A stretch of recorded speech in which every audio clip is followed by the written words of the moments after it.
자, 얘들아, 수업 시작할 거야. 오늘 수업은 중학교 1학년상 자이스토리에서 F단원 1차 방정식 활용해서 너희들이 되게 어려워하는 문제 부분 한번 문제풀이 하도록 하자. 페이지는 144쪽부터 62번부터 시작할게요. 자, 먼저 문제 봐보자. 길이가 80m인 열차가 분속 3600m의 일정한 속력으로 달리고 있다. 자, 이때 얘네들이 말하는 게 우리 다루는 거속시 3인방 중에 무엇인지를 정확히 알고 가야 돼. 길이 80이라는 수치는 말 그대로 기차의 길이고 분속 3600은 속력 자리에 들어가래죠. 1분에 3600m 간다는 얘기야. 이렇게 일정한 속력으로 달리고 있다. 일정한 속력이라는 건 어느 순간에 빨리 가다가 어느 순간에 느리게 가다가 이게 아니라 항상 같은 속력으로 움직인다는 거야. 그때 길이 X미터인 터널을 통과하는데 20초가 걸렸다라고 한다 그랬어.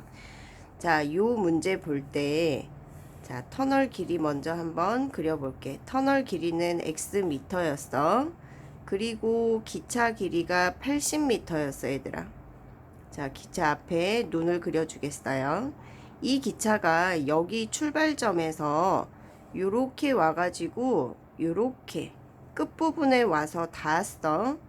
이 상태는 통과한 거야, 안 한 거야? 안 한 거죠. 기차가 완전히 통과했다라는 건 자기 꼬리 끝까지 요렇게 나와야지 완전히 통과한 게 돼. 그렇다면 기차의 이 눈 부분이 움직인 거리 한번 볼게. 여기서부터 여기까지 오면 X만큼 온 거야. 통과하려면 요만큼 더 나와야 돼. 요 길이는 가만 봤더니 자기 몸 길이 80만큼이겠지. 그래서 이 문제 할 때 너희가 알아야 될 건 얘네가 통과할 때 간 거리를 그저 x라고 두지 말고 자기의 몸 길이까지 x 플러스 80이다 라고 놓을 수 있어야 된다는 거야. 무슨 말인지 됐어? 자, 그 다음에 얘가 갈 때 통과할 때 시간을 알려줬어. 시간이 몇 초다? 20초다 그랬어. 시간은 뭐야 얘들아? 지금 저기 문제에서 나와 있던 속력 있죠? 속력을 뭐라고 줬나 봐봐. 자, 분속 3600m라고 줬어. 그런데 시간을 줄 때는 뭘로 줬니? 초로 줬죠. 그러면 뭔가 통일을 해야 돼. 분속이라는 건 1분 동안 3600m 갔다는 얘기야. 초 단위당으로 알고 싶으면 이 1분을 뭘로 바꿔놓고 봐? 60초당 요만큼 갔다. 그러면 나는 1초당 얼마 가는지 알고 싶으면 각각 60으로 뭐 해보면 되겠어? 나눠보면 1초당 얼마 가는구나? 60m 가는구나. 요거를 알아내야 풀겠다는 거지. 자, 여기에서 얘의 속력을 너희가 이미 구해놨어. 얘의 속력은 분속으로 줬지만 내가 초속으로 바꾸면 초속 얼마다? 60m다. 거리, 봐봐. 거리 알고, 시간 알고, 속력 알아. 자, 총 걸리는 시간이 몇 초다? 20초다 라고 줬어. 시간 공식은 뭐였더라? 시간은 속력분의 거리였죠. 그러면 속력 얼마? 초속 60분의 거리를 x 플러스 80입니다 라고 두고 우리는 요 식을 풀 수 있어야 되겠지. 양변에 누구를 곱하고 60을 곱하고 그러고 방정식 풀면 x값 나오겠죠. 자, 그 다음 65번 문제 보세요. 65번 문제. 자, 65번 문제는 농도 문제지. 자, 농도 문제에서 공식 두 개 정확히 알고 있어야 돼. 내가 또 물어보겠지. 농도는 단위가 %였어. 그러니까 자, 농도는 단위가 퍼센트예요. 백분율이라는 거니까 어떤 비율 뒤에 곱하기 100이 들어가겠죠. 농도라는 건 진하기를 얘기하지. 자, 소금과 물이 섞인 소금물 중에서 소금이 얼마만큼 들어있는지. 그래서 소금물 분의 소금 곱하기 100이 농도가 되고, 얘만 외울 게 아니라 묻지 않아도 너희가 구해야 하는 소금량 공식이 세트로 나와야 된다고 그랬어. 소금량 공식은 뭐였죠? 소금물 곱하기 100분의 농도. 이 소금량 구하는 걸 문제에서 절대 묻지 않을 거거든. 묻지 않으니까 안 구해 놓고 나면 절대 문제가 풀리지 않아. 아까 거속시 문제에서도 이 3인방을 모두 다 너희가 어떤 수가 됐건 식이 됐건으로 표시를 할 수 있어야 되는 것처럼 농도 문제에서도 봐봐. 농도 3인방이 꼭 있어. 농도와 소금물과 이 소금자리를 숫자 혹은 식으로 모두 다 표시할 수 있어야 문제가 풀릴 거야. 자, 65번 보세요. 자, 수조에 우리는 항상 3인방 표시할 거야. 농도가 몇 퍼센트다? 15%다. 자, 그런데 소금물 300g이 있다.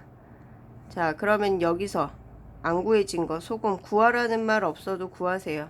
소금 공식 소금물 곱하기 100분의 농도 이렇게 썼겠지. 자, 그랬더니 소금의 양은 얼마가 됐어? 45g이 들어있다라는 것까지 완벽히 구해냈고, 자, 여기에서 물을 증발시켰대. 빼기 증발시킨 물의 양을 xg이라고 놓을 거야. 얘들아, 물을 증발시킬 때 소금도 같이 줄어들 거라고 착각하는 사람들이 종종 있더라고. 그냥 물만 증발되고 소금은 그대로 남아서 있는 거야. 자, 그러니까 소금의 양은 그대로 있고 물이 줄었으니까 농도는 15% 이내보다 더 진해지겠죠. 자, 물 xg을 증발시켜서 20%의 소금물을 만들려나 봐. 그러면 몇 g을 증발시켜야 되니? 이 문제야. 자, 위에 그려놓은 건 비포야. 애프터. 자, 20%가 되어라. 소금물은, 얘들아, 소금물은 원래 얼마였는데? 300이었는데 증발됐어. 그랬더니 x를 어찌 줘야 되겠어? 빼준 것이 소금물의 양이 되겠죠? 그리고 이때 소금의 양 어때? 소금의 양은 변동사항 있어 없어? 없겠지. 그래서 얘를 그대로 갖다가 45라고 쓰면 의미가 없어. 너희는 항상 그 위에 뜰 거 가지고 식으로 만들 거야. 자, 소금물 그러면 300-x 곱하기 100분의 농도 한 것이 소금의 양인데, 이것이 아까 위에 구해놓은 45와 어쩌더라 같더라 요 식으로 풀 거거든. 자, 약분하고 그러지 말고 100분의 20 하고, 자, 분자로 얘를 이렇게 올릴 거야. 그것이 얼마다? 45다. 자, 그렇다면 어떻게? 양변에 100을 곱해버리고, 또 얘 다 분배할 수도 있지만 0 하나씩 다 떼고 2로 양변을 나눠버리면 조금 더 간편하게 풀어낼 수 있겠죠. 그때 나오는 x값이 우리가 증발시킨 맹물의 양이 되겠지. 자, 정확히 다 그려보고 너희가 식을 세워보고 그러고 풀어야 돼. 자, 이 다음번 문제는 90번 문제 질문 들어왔어. 148쪽에 90번 문제 볼 거야. 90번 문제. 자, 얼른 책 펴고 문제 한번 읽어보세요.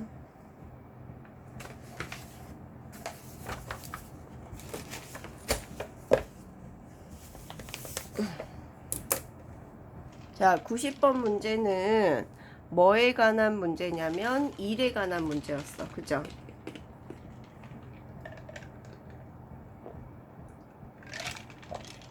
어떤 일을 완성하는 거, 어떤 일을 끝마치는 거, 그것을 우리는 숫자 1로 놨었지.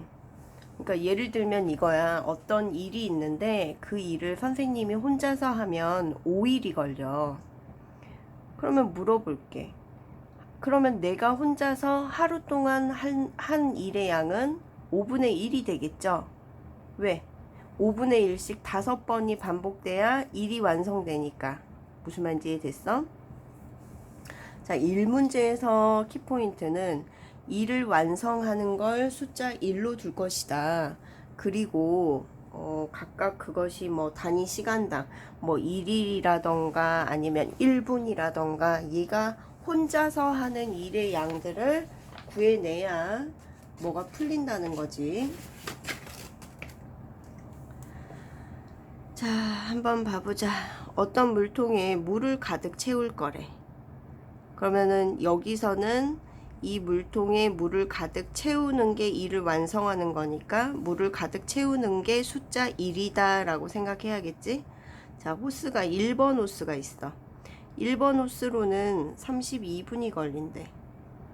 자, 그렇다면 우리가 여기서 지금 빼야 될 건 뭐냐면 1번 호스로 1분 동안 한 일의 양을 구해 놓으라는 거야. 뭐겠어? 32분의 1이 되겠지. 2번 호스로 1분 동안 한 일의 양은 24분의 1이 되겠지. 자, 9분 동안 1번, 2번 호스를 동시에 물을 받았대. 자, 그러면 봐봐. 9분 동안 1번과 2번이 협동작전 한 것을 그 일의 양을 어떻게 표현할지. 한 번의 식을 세우려고 할 때 어려우면 이렇게 쪼개서 표시를 해. 봐봐. 얘네들이 1분 동안에 각각 요만큼의 일을 한단 말이야. 그런데 9분이니까 얘한테 9를 곱한 것이 얘네들이 9분 동안 한 일의 양이 될 거야. 그치? 그런데 2번 호수가 고장이 나서 그 다음번에는 1번 호수로만 물을 받았대. 물통에 물을 가득 채우려면 1번 호수로 물을 몇 분 더 받아야 될까? 1번 호수로 X분 동안 더 받아야지 완성되는 거지, 일이. 그러면 이제 전체적인 식 봐보자.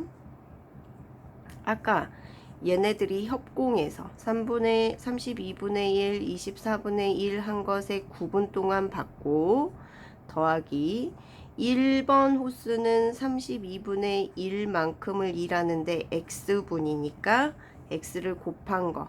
그것만큼을 더했더니 완성되더라. 1이 되더라. 라고 놓고 풀어야 되겠지.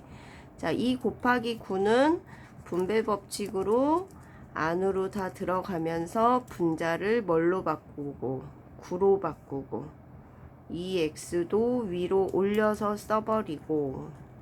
자, 그러면 너희는 분모를 없애기 위해서 32와 24의 최소 공배수를 구해가지고 모든 항에 곱해가지고 방정식 만들어서 풀면 되겠죠.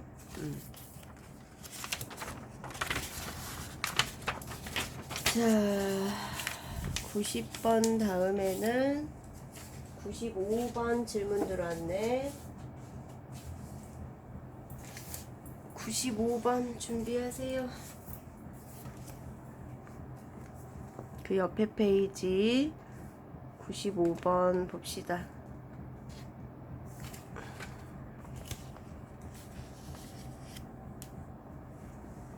자, 95번 하기 전에 되게 중요한 포인트.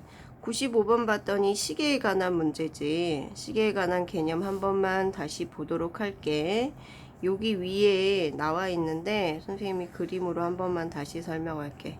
자, 우리는 지금 시침 말고 분침에 대해서만 한번 생각해 볼게.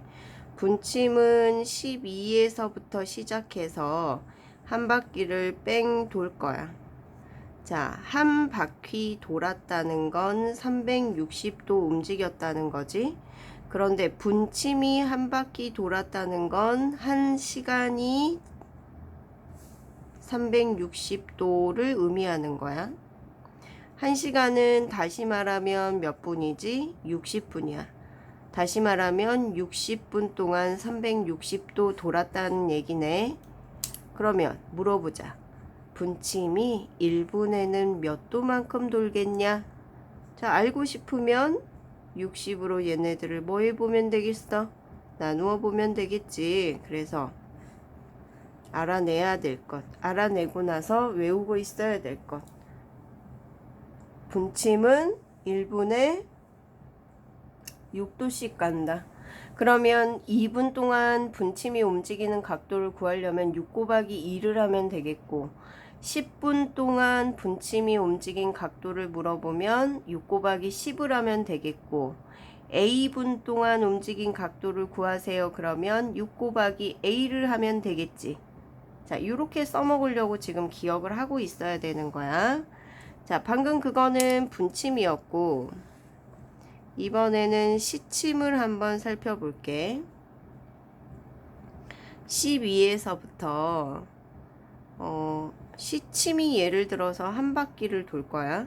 자, 시침의 입장이야. 시침이 한 바퀴를 돌았다는 건 360도를 돌았다는 얘기야. 시침의 한 바퀴면 12시간이죠. 12에서부터 12까지 돌았으니까 12시간 동안 360도를 갔다라는 얘기야.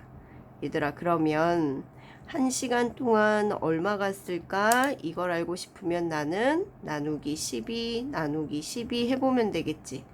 1시간 동안 얘는 몇 도 움직여? 30도 움직여. 자, 봐봐. 실제로 12에서 3까지 보면 90도죠. 직각이잖아. 그런데 1, 2, 걔네들을 3등분해서 가질 거니까 1시간에 30도 움직였다. 요 말 맞겠지? 자, 분으로도 한번 얘기해 볼게. 1시간을 분으로 고치면 60분이야. 60분 동안 30도를 움직였어. 이제 내가 뭘 물어볼 것 같아?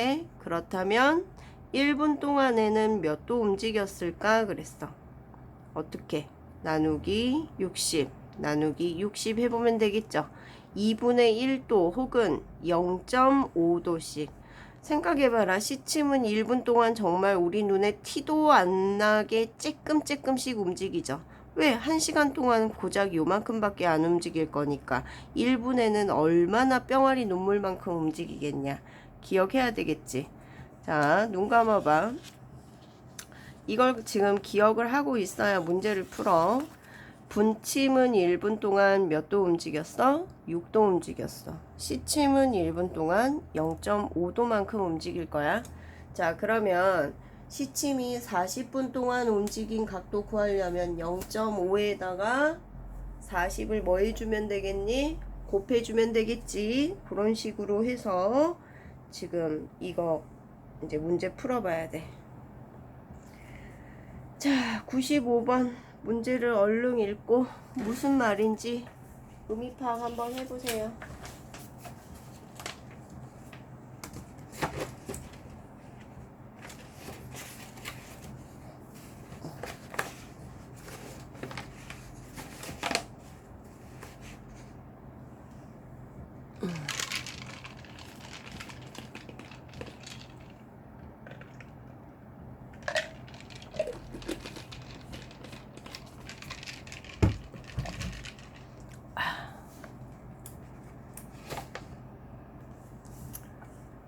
자, 문제 읽고 무슨 말인지 우선 머릿속에 집어넣었어.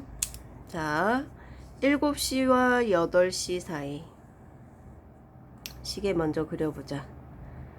6, 3, 9, 7, 8, 9. 자, 7시와 8시 사이에 이제 7시부터 뭐 위가 이런 식으로 움직이겠지. 시침과 분침이 일직선, 즉 서로 반대 방향을 가르치는 시간을 구했더니, 그럼 8시는 안 된 시각에 이런 식으로 뭐 되는 시점이 있나 보지. 그때 가리키는 시각을 구했더니 자연수 A에 대해서 A분과 A 플러스 1분 사이다. 그때 A 값을 구하세요. 그랬어. 그러니까 이 일직선이 되는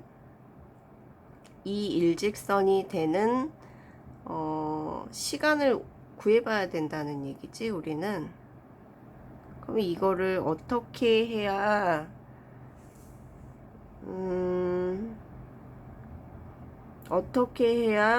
그 A분을 구할 수 있을 것인지 그걸 구해내야 된다는 얘기야. 자, 분석해서 볼 거야. 이 분침의 입장에서 먼저 봐봐. 분침은 12를 기준으로 해서 요만큼 움직였거든. 그쵸? 시침은 여기서부터 여기까지 움직였죠. 그쵸? 그러면 봐봐. 선생님이 분침의 각도는 요만큼이야. 시침의 각도는 요만큼이거든. 요렇게 그려준 이유가 요만큼을 빼버리면 일직선이 됐다고 했으니까 180도가 되겠네. 그래서 이때 식을 잡을 때 큰 틀을 어떻게 잡아야 돼? 더 많이 가네. 12를 기준으로 해서 더 많이 가네. 봐봐. 누구야? 시침이죠. 시침이 움직인 각도에서 분침이 움직인 각도를 뺐더니 몇 도가 되더라? 180도가 되더라. 이렇게 풀어낼 거야. 무슨 말인지 됐니? 자, 그러면 이때 우리는 7시 x분이라고 놓고 문제를 풀게. 시침 각도 먼저 한번 봅시다. 시침 각도 어떻게 구할 건지. 시침은 우선 기본으로 12에서 7까지만큼은 갔어. 자, 30도가 1시간에 움직이는 각도였어. 그런데 몇 시간 갔어? 7시간 갔어. 그리고 X분 동안 몇 도 움직였어? 0.5도가 움직였어. 그죠? 그래서 시침이 간 각도를 정리를 해보면 210 플러스 0.5x가 지금 시침이 움직인 각도가 될 거야. 여기까지 됐니? 자, 두 번째. 이번에는 분침이 움직인 각도를 구할 거야. 분침은 시침에서부터 12에서부터 시작해서 x분 동안 몇 도 움직였어? 6도 움직였어. 그냥 6x라고 표현하면 되겠지. 자, 이제 식을 엮어야겠다. 시침이 움직인 각도인 210 플러스 0.5x에서 마이너스 6x를 뺐더니 몇 도가 되어라? 180도가 되어라 하고 이렇게 식 잡아가지고 풀어내야 되겠죠. 이거는 많이 연습하고 지금 시침각도, 분침각도 이렇게 쪼개내서 구하는 것도 중요하지만 이거는 가장 기본이고, 문제에서 주어지는 이런 상황들을 더 먼저 가내에서 뭐 나중에 가내를 빼서 몇 도다 이렇게 놔야 된다는, 식을 이렇게 엮어야 되는 거를 너희가 이제 잘 풀 수 있어야 돼. 그럼 봐봐. 요 문제 한번 풀어볼게. 210을 이항해버리자. 그러면 마이너스 30이 될 거고, 얘는 지금 마이너스 5.5x고 양변에 마이너스 다 떼버리자. 양변에 10을 똑같이 곱해서 소수를 없애고 300으로 만들고 5로 나누면 x는 11분의 60이 나오거든. 11분의 60이라는 건 5와 11분의 5잖아. 그러면 x분이 7시 5와 11분의 5분이야. 그럼 이 말은 5분과 6분 사이라는 얘기지. 자, 쌤이 이 문제를 너희한테 다 풀라고 안 하고 끝까지 풀어준 이유가 그 표현하는 방식을 이렇게 줬어. A분과 A 플러스 1분 사이다 그랬으니까 A에 해당하는 값은 누구겠어? 5가 되겠지. 이렇게 알아내서 풀어야 돼. 자, 그 다음 96번 문제. 96번 1분 줄게. 잘 읽고 이것도 식을 어떻게 세워야 할지 한번 고민 좀 해봐. 그리고 시간이 너무 길어서 선생님이 96번을 다음 영상에 이어서 하도록 할게. 생각해 보고 다음 영상으로 넘어오도록.